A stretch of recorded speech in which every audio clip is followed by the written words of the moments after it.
One of the staples of the horror genre is that a wise figure or presence is sought out to offer sage advice that can help a protagonist overcome the chilling threats that lie in front of them. Often, this works out for the best, but there have been some occasions where these quests for wisdom have backfired massively. I'm Josh from WhatCulture.com, and these are horror movie characters who got advice from the worst place possible.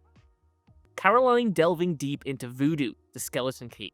In The Skeleton Key, Kate Hudson's Caroline Ellis is hired as a caretaker for an isolated Louisiana plantation house. With one of the main responsibilities being to look after the paralyzed Benjamin, Caroline soon becomes suspicious that all is not quite as it seems, which in turn leads her to the world of voodoo. The ending of this impressive 2005 thriller saw Hudson's character trapped in the body of the Elder Violet as part of some elaborate twist, all thanks to Caroline's own voodoo curiosities. That's because throughout the film, the Violet that we'd seen was actually inhabited by the conscience of an old-time voodoo practitioner called Mama Cecile. Similarly, Cecile's partner in crime, Papa Justify, had been in the body of Caroline's supposed confidant Luke. Thus, the next part of Mama Cecile and Papa Justify's plan saw them place Cecile's spirit into the body of Caroline, much like Luke's real spirit had been switched into the decaying body of Benjamin. Are you keeping up? I know it's confusing, but in terms of the major catch here though, it's that somebody can only be susceptible to such a spell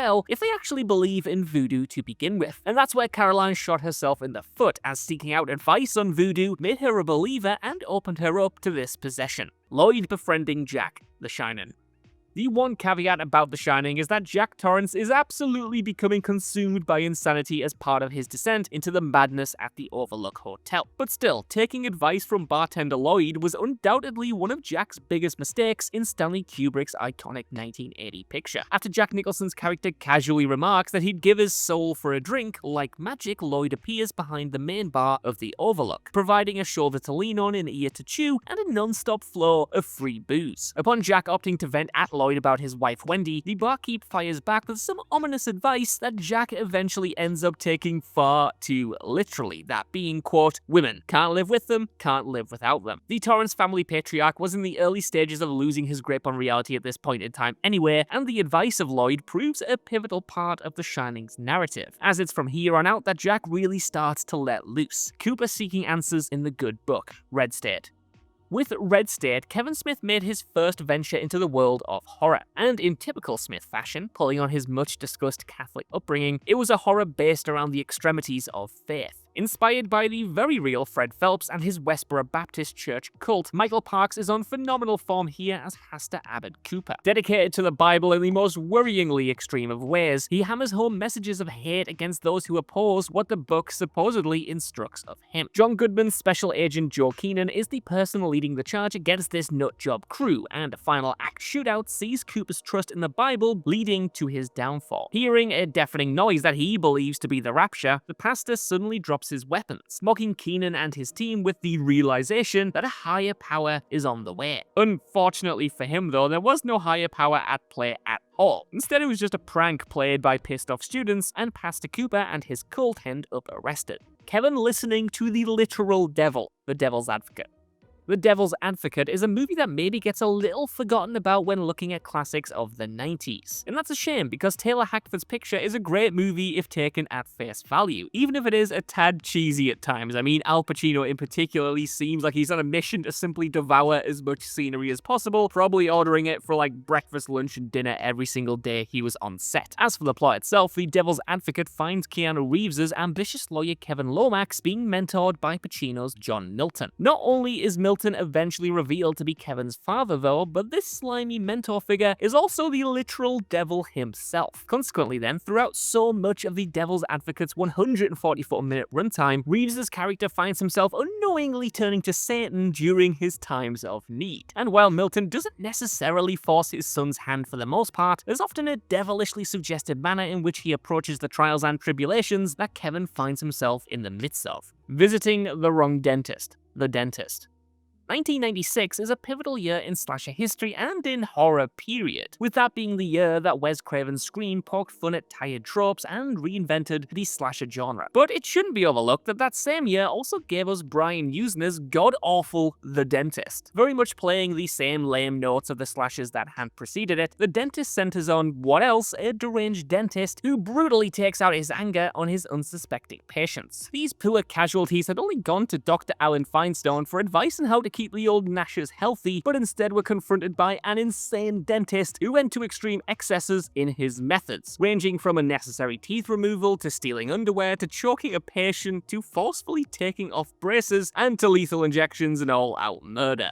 Howie interrogating the townspeople, the Wicker Man.